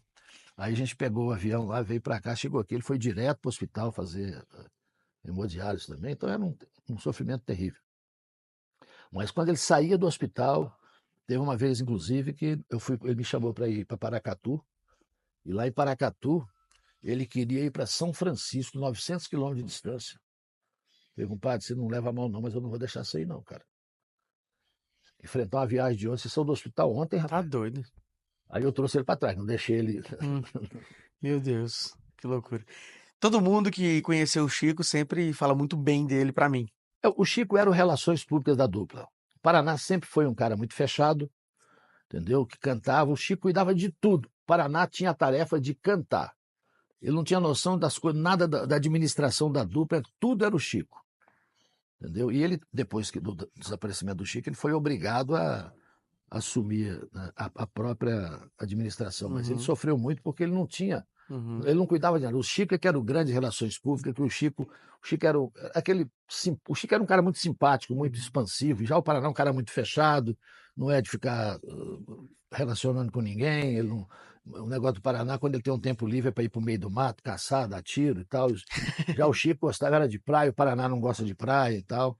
Entendeu? é, Então, cada um tem um jeito, é, né? a alma da dupla era o Chico Rei, entendeu? E fazia uma segunda voz fantástica. Ele dava uma cama. A voz do Paraná eu classifico entre as 5 maiores vozes da história da música brasileira. O É um Paraná tem um. absurdo. Entendeu? Naquele livro, desse livro tem um CDzinho que eu gravei no dia do show da Funarte, só os dois de violão. Cara, e o Paraná, incrivelmente, continua com a potência de voz, já está velho e tal, mas Sim. continua com a potência de voz Ah, você fantástica. assistiu a entrevista que eu fiz com ele. Naquele dia lá, a Michelle tá junto comigo, a gente ficou assim impressionado, porque parece que ele tá dando um tiro no peito da gente com aquela Ele voz. só precisa tomar umas 2 ou 3 vidrinhos de memorial para ele lembrar essa história, né? Ele lembrar que o Cleiton Aguiar fez parte da história do Chico Rei Paraná, porque ele dá as entrevistas, ele falou, por exemplo, no programa do Fantástico, lá do Michel Teló, que quem deu o nome do Chico Rei Paraná veio do quartel. Não foi, não, veio do Cleiton Aguiar, né? Ele falou lá no programa do Odair Terra, junto com o Amado Batista, que foi o Amado Batista que comprou os 1000 discos. Não foi, não, foi o Cleiton Aguiar que vendeu para Pra ficar claro para as pessoas, você nunca brigou com o Paraná, nem nada. Incrivelmente, nós nunca tivemos nenhum tipo de problema, nunca. Para não deixar dúvida para Nenhuma ninguém. discussão assim para as. A única coisa que eu já fiz na minha vida de mal para o Chico Rei e Paraná foi ter botado eles para trabalhar demais, porque eu vendi muito. E depois que eu rompi a parceria profissional com eles, de empresário, tudo que eu vendi para eles, vendi mais de $1 milhão de shows para eles, sem cobrar nada de comissão, zero de comissão. Então E por foi que você isso. fazia isso? Foi porque Você não ganhava nada. os caras são meus amigos, bicho. Os caras são meus amigos. Então, eu sei a hora de eu ganhar dinheiro, eu ganho dinheiro com o meu trabalho, não ganho dinheiro com o trabalho dos outros. Esses grandes nomes hoje, todos que passaram pelo meu programa, nunca eu admiti que nenhum deles me desse nenhum tipo de presente, nem nada, porque o trabalho deles é um, o meu é outro. Eu ganho dinheiro do meu jeito, entendeu? Uhum. Nunca precisei do dinheiro, embora fosse absolutamente legítimo se eu quisesse Sim. cobrar, né? Mas nunca quis, vendia de bom grado e tudo, sempre tive um relacionamento. Agora, depois que o Chico morreu, Paraná sumiu, foi se distanciando da gente, nunca mais eu vi, né? Vejo só pela televisão e pela internet, mas nunca tive nenhum tipo de problema nem com ele, nem com o Chico. Pelo contrário, eu tenho uma memória afetiva Uhum. muito grande Mas hoje deles. parece que vocês não são tão próximos mais. Não, Mas isso não é por sua parte. não é, porque o problema é o seguinte, cada um escolhe, eu sou muito ocupado. Uhum. Você só me acha em dois lugares, ou trabalhando, ou em casa trabalhando também, né? Então eu não sou de ficar passeando. Então, depois da morte do Chico, que eu me lembre, eu encontrei com o Paraná Você tá brincando? uma única vez na churrascaria do Cuca, aqui em Brasília, Potências do Sul. Cheguei lá, ele estava lá e nós conversamos. Nunca tivemos nenhum problema, não tem nada. Mas, estranhamente, quando ele vai contar a história da dupla, ele não lembra que ele teve um cara na vida dele chamado Cleiton Aguiar. Não é que eu nunca tomei para mim o sucesso do Chico Rei Paraná. O talento deles, eles seriam fatalmente sucessos sem a ajuda de ninguém. Mas que eu abreviei pelo menos uns 10 anos da vida deles para chegar ao sucesso, eu abreviei, porque eu me dediquei muito. Sabe, quando eu pego um trem para fazer, eu faço bem feito. E todo mundo sabe essa história. Não sou eu Uhum. que estou te contando, todo mundo sabe essa história. Todo mundo que é do meio aqui em Brasília sabe essa história. E para mim não tem nenhum problema. Só que, poxa, eu olho aquilo ali e falo, gente, o que aconteceu? Por que será né, que existe esse ato? Ele disse que é a Covid, ele falou no seu programa que é a Covid, né? Que ele ficou meio sem memória com a Covid. Pode ser isso mesmo. Mas você sentiu isso dele depois que o Chico morreu? Ou desde antes você já percebia que ele era mais na dele, assim? Não, a minha relação com a dupla era porque, como o Paraná só cantava, os assuntos, quem tratava de todos os assuntos comigo era o Chico, sempre foi o Chico, Uhum. entendeu? Inclusive, no período que o Chico esteve doente, eu viajei em solidariedade com o Paraná, viajei muitas vezes com ele para fazer companhia para ele nos shows, muitas vezes, Uhum. entendeu? Ele passava aqui em casa, eu pegava, eu ia. Fiz muitos shows com eles em solidariedade, porque eu sei que, né? Porque por exemplo, quando teve aquela história do Leandro, mas do Leonardo, com a morte do Leandro, pra você ter uma noção, o Paraná era muito próximo do Leonardo naquela época. E o Paraná me chamou e nós fomos para Goiânia no sepultamento do Leandro. E nós fomos esperar o corpo no aeroporto, lá de Goiânia. Quando o avião pousou, desceu todo mundo e todo mundo preocupou só com o Leandro e esquecer do Leonardo. Então estava eu, o Paraná, o Valtinho, que era o empresário dele na época, e a esposa do Paraná, a Cida. E Uhum. nós pegamos o Leonardo e fomos para o apartamento dele, que era ali na Praça do Sol, em Goiânia. Uhum. E nós passamos a noite com ele, ficamos lá. Mais tarde, um pouco, nós fomos lá no Rio Vermelho, voltamos para o apartamento, ficamos lá até na hora do sepultamento, dando um apoio moral para o Leonardo. E aí aconteceu um fato interessante, Dudu. Ele chorando muito lá, a gente sentado lá e tudo, e ele falou assim: Cleito, você já me ajudou muito. E eu preciso de você de novo. Não me deixe parar a carreira. Se eu parar, eu não volto nunca mais. Eu falei, Leonardo, daqui a 13 dias eu vou abrir a campanha do Roriz lá em Brasília. Ele morreu dia 23 de junho e dia 6 de julho era o primeiro show. Daqui a 13 dias nós vamos abrir o comício lá e se você quiser ir lá. Ele topou, aí o Valtinho falou, o Léo, não faz isso não, rapaz, tá muito em cima. Eu falei, não, eu vou. O segundo show do Leonardo, da carreira solo dele depois da morte do Leandro, foi feito para mim. O primeiro ele fez no interior de São Paulo, e ele veio e fez um show aqui, tinha 85 mil pessoas. Ele mais chorou do que cantou. Ele falou, Cleito, eu não sei se eu vou dar conta. Eu falei, meu amigo, você subindo no palco, para mim tá bom. E ele subiu. Quando eu anunciei o Leonardo, ele subiu no palco, 85 mil pessoas ensandecidas, porque estavam, sabe, naquele momento no Brasil inteiro em Comoção. comoção, né? E ele abraçou comigo, rapaz, chorava de soluçar. E aí ele me tirou, me deu de presente. Ele tinha uma toalhinha que ele enxugava, porque ele sua muito, né? Ele tinha escrito Leonardo. Ele enxugou as lágrimas e me deu a toalhinha de presente. Eu tenho ela guardada até hoje aqui em casa, entendeu? Que legal. Que bonito, né? Lembrar isso. E aí eu encontro pouco com o Leonardo, porque a vida desse povo é uma loucura. Sim. Você viu, eu estava vendo agora esse mês, agora ele vai ter 23 shows. O cara tá velho já aí trabalhando desse tanto, né? Mas quando a gente encontra é uma farra, bicho. A última vez que eu tive com ele foi em Coromandel, né? Então é uma farra. Todos esses que eu encontro, sabe, a gente tem uma ligação muito forte por conta disso. Nós construímos uma história juntos, né? Sim. Deus me deu a oportunidade, vou repetir, de estar no lugar certo, na hora certa, né? E de ter sempre esse espírito de receptividade, de querer ajudar as pessoas a darem um próximo passo, entendeu? Então isso Uhum. foi o que aconteceu, isso é que tem balizado a minha vida, a vida toda. Vou deixar um desafio para você que eu te falei mais cedo, que você atualmente está postando, revivendo, né? Muitos programas que você apresentou com artistas que estavam no começo da carreira e está postando no seu canal no YouTube, no Instagram. Eu sempre estou acompanhando assim. Vou deixar o desafio. Você me disse que em algum lugar tem aí um vídeo do Zazá e do Zezé. É, Em algum lugar. Você sabe que na internet não existe nenhum vídeo do Zazá e do Zezé cantando junto. essa me falou, só que é o seguinte, eu tenho aquela fitona grande, aquela fita Matic desse tamanho. E aqui em Brasília, pelo menos, não tem nenhum lugar que tenha máquina para rodar essa fita para poder pegar, para transformar em digital. Aqui em Brasília não tem. Se, Alô, galera do se Brasil. alguém tiver, né? É. Eu tenho a primeira apresentação do Leandro e Leonardo em televisão, tem o Zazá e Zezé, tem muita coisa importante, muitos artistas, muitos que já se foram para outro plano e tudo, né? Porque no meu programa não ia só música sertaneja, não. Lá, se você entrar no meu canal do YouTube, você tem MPB4, você tem Zélia Duncan, você tem Skank, você tem Chiclete com Banana, você tem Raimundo, você tem Borghettino, Gerry Adriane, Jair Rodrigues, Amado Batista. Então era uma gama gigantesca de artistas, né? Uhum. Artistas de pagode, tudo. Então tem muita coisa lá. E eu aproveito a oportunidade, porque eu não achei ainda a linguagem da internet, viu, Dudu? Então eu tenho 4 mil e poucos seguidores no YouTube, tenho 9 mil e poucos no Instagram. Eu espero que agora, no seu programa, eu ganhe pelo menos uma meia dúzia, porque quando eu postei um DVD, uma apresentação do Zezé na, no meu programa de 86, em uma semana eu ganhei 3.650 seguidores no Instagram só com esse videozinho do Zezé, né? Uhum. No Facebook eu estou bem, estou com mais de 100 mil seguidores no Facebook. Não sei se o povo lá gosta mais de mim do que nos outros lugares.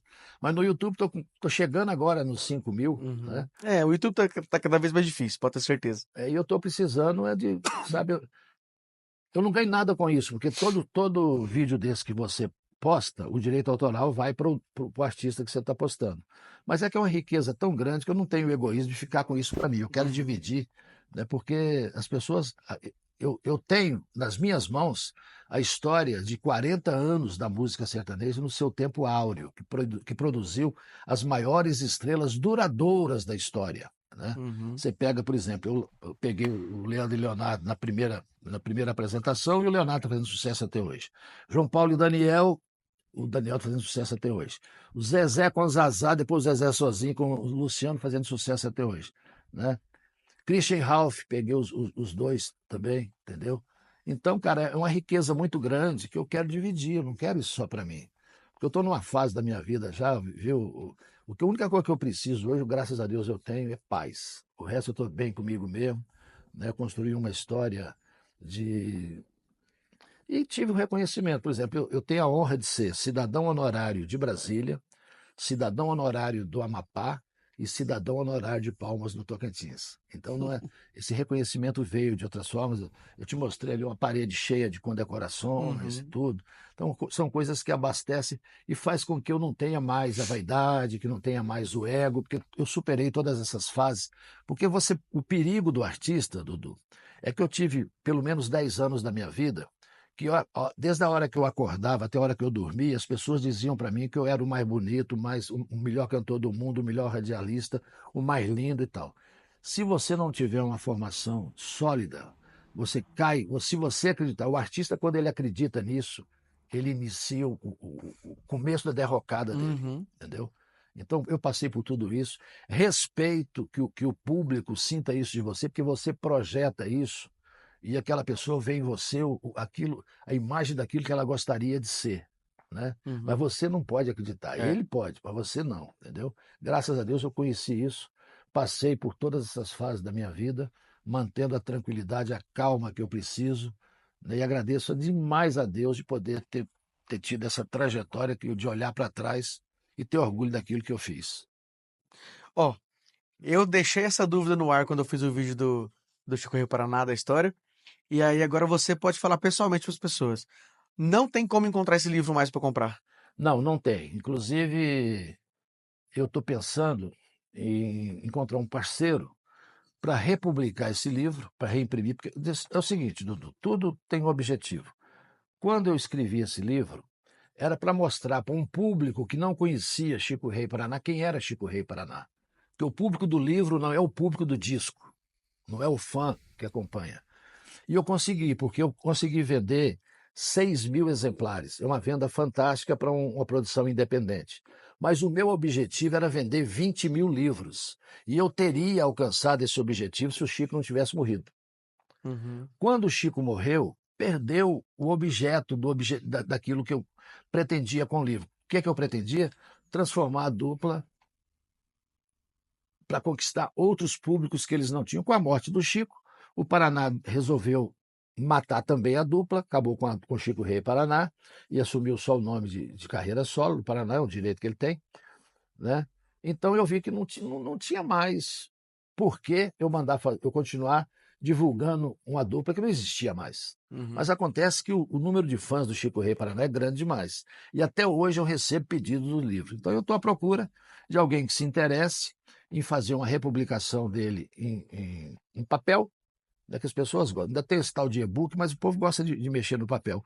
Ou então alguém que queira, porque eu não tenho tempo de cuidar disso mais. Eu trabalho muito exaustivamente, não tenho mais tempo, não posso assumir nenhum tipo de compromisso. Mas se surgir por aí algum empresário interessado em republicar esse livro, podemos conversar, que eu quero um parceiro para expandir, para que essa história, Uhum. né, siga em É, frente. porque depois que eu mostrei esse livro, aparece muita gente perguntando Tem, como as consegue. pessoas até hoje me pedem, né, É. como é que eu faço para comprar? Não tem. Eu tenho aqui, obviamente que eu fiz uma pequena reserva, não tem muito, deve ter hoje uns 30 livros aqui, que Uhum. são aqueles amigos assim mais aficionados, eu nem vendo, eu dou o livro de presente. Uhum.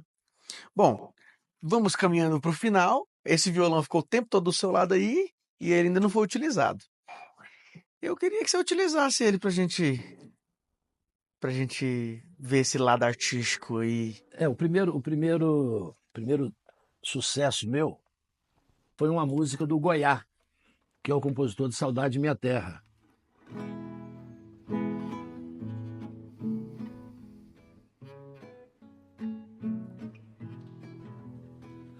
Se um dia acontecer o que eu estou pensando, o mundo fica escuro e o sol não sai, as grandes cachoeiras vão cair pra cima, no dia que o mineiro não falar o uai.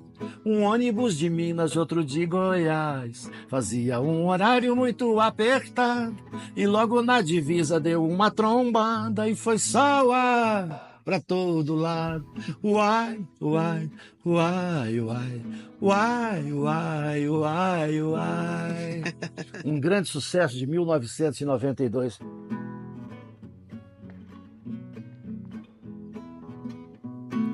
Mamãe, não quero ser prefeito, pode ser que eu seja eleito, alguém pode querer me assassinar.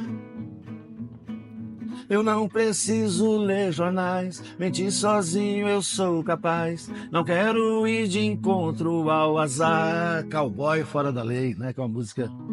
E gravei. Com o Raul, ela foi que ano que foi? O Raul gravou essa música em 1986, foi sucesso com ele. E Certo. eu gravei em 92, que foi o disco que eu lancei pela gravadora Warner, Uhum, que é a maior gravadora do Brasil, né? uhum. E agora a primeira música minha que fez sucesso foi essa aqui, ó. Tempos Atrás.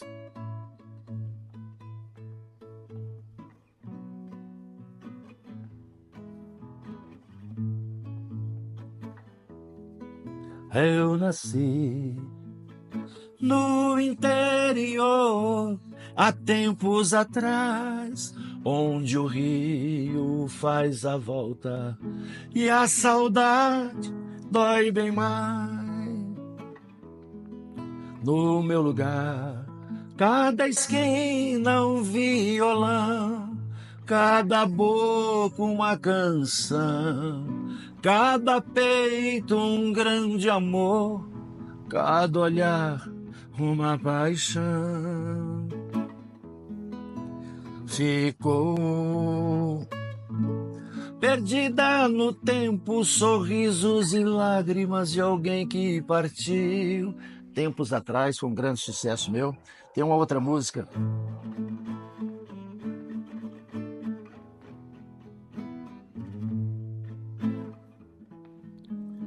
Você tomou conta de mim, me deixou assim, cair a seus pés, sem saber que destino tomar. Não consigo voltar, estou perto do fim. Mata, esse amor me tortura, faz da minha loucura a razão de viver. Traz os meus sonhos de outrora, que me faz ver agora que vou enlouquecer. Paixão é como fumaça. Então foram músicas assim que foram emblemáticas na minha vida. Tem também essa aqui que foi um grande sucesso, uma composição do Pedro José, o Ai Sou.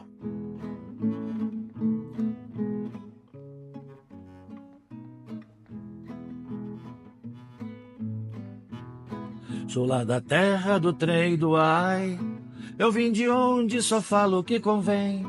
Gosto de leite, pudim, pernil assado, requeijão, queijo ralado com melado de engenho. Lá sempre tem a boa pinga de alambique e um bom prato é costelinha com tutu. Mas eu prefiro um frango bem temperado, milho verde afogado com quiabo e angu. Então eu pergunto, moço, me responda por favor, uai sou! Será que você sabe de qual estado que eu sou? Então eu pergunto, moço, me responda por favor, uai sou! Será que você sabe de qual estado que eu sou? Essa também foi um grande sucesso e teve várias músicas, né? Morena dos Cabelos Cacheados, tantas e tantos sucessos que nós fizemos aí. Tem uma música que eu fiz para minha filha Mariana que fez sucesso também.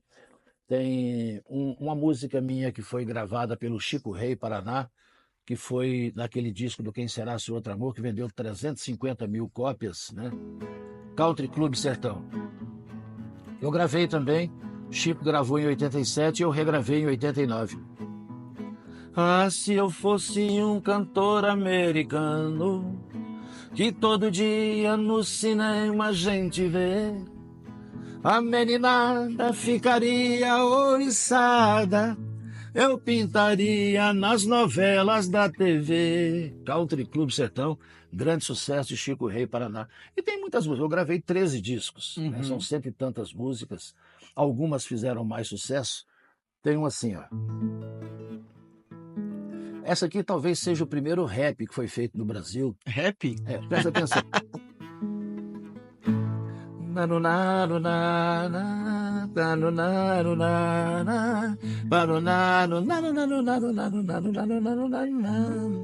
Não era um dia, não era dois, não era três, não era quatro, não era cinco, não era seis. Passou semanas, passou 2, passou o tempo, passou 12 meses. Era uma saudade marvada, perdida, encravada de matar qualquer freguês. Um estrago desgraçado que faz uma mulher quando vai embora de vez. Toda vez que o vento assopra, a brasa vive em vermelho e queima meu coração. Saudade dela, paixão por ela, me azucrina, só penso nela, mas peço a Deus pra me ajudar. Pra essa marvada não me mata, mas peço a Deus pra me ajudar. Pra essa danada não me mata. Não era um dia, não era 2, não era 3, não era 4, não era 5, não era 6.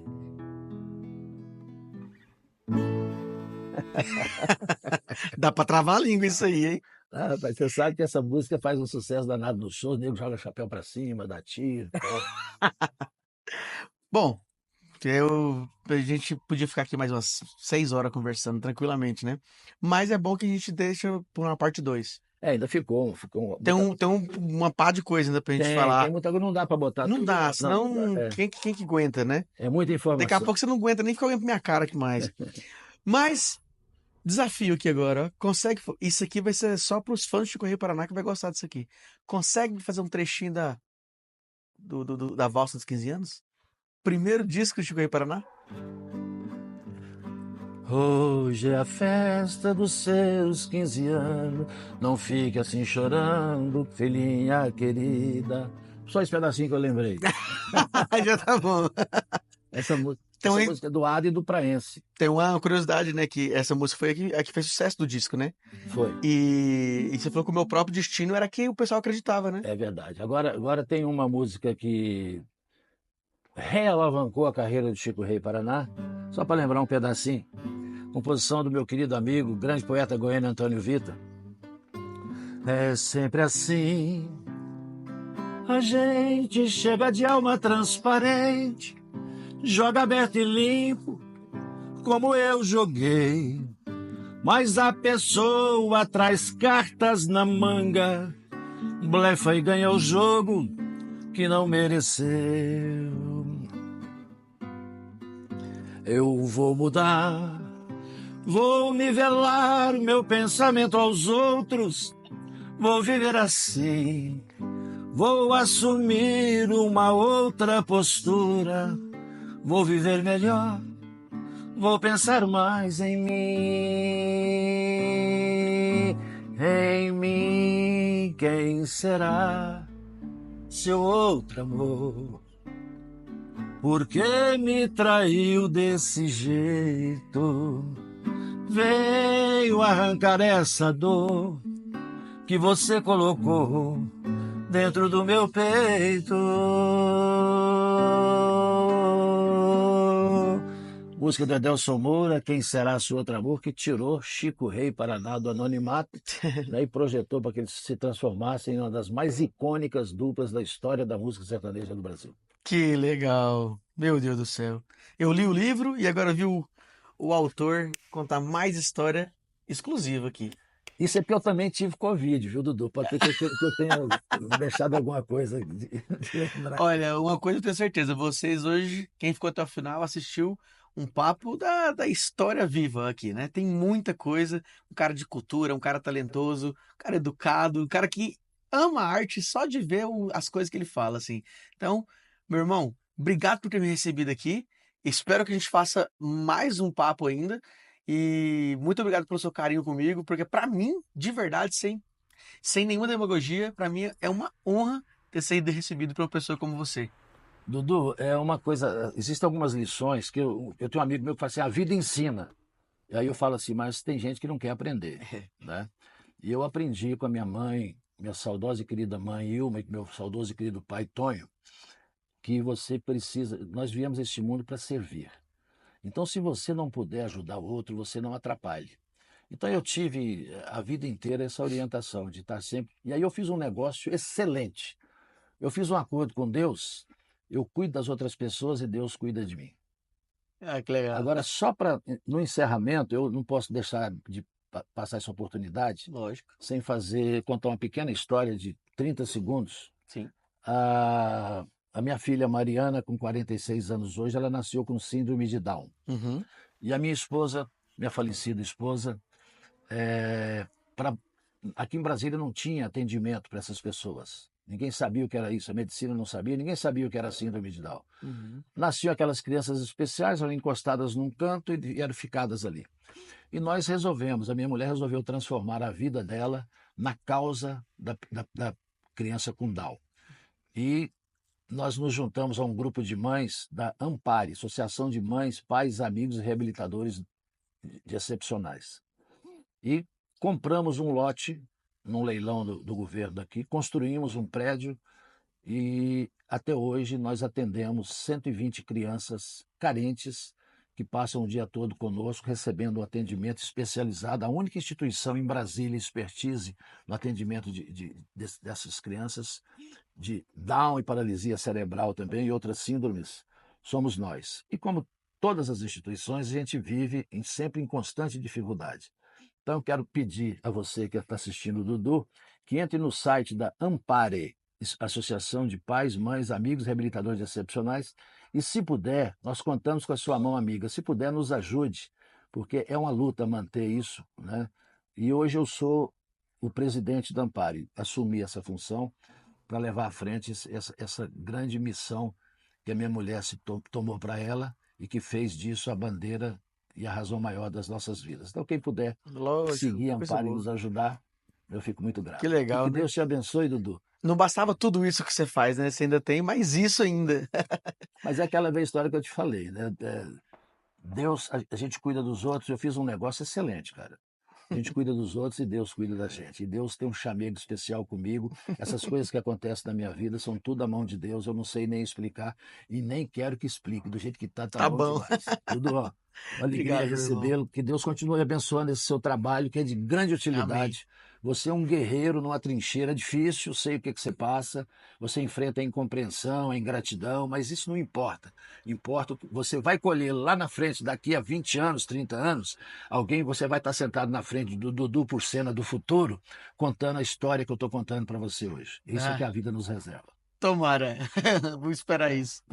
Gente, vocês são privilegiados por assistir isso, tá bom? Deixa o like aí se gostaram, tenho certeza que sim. E aguardam a parte 2. Eu vou voltar aqui. Eu vou voltar aqui para conversar mais coisa com esse cara aqui, que ele é a história pura. Beijo no coração e até o próximo vídeo.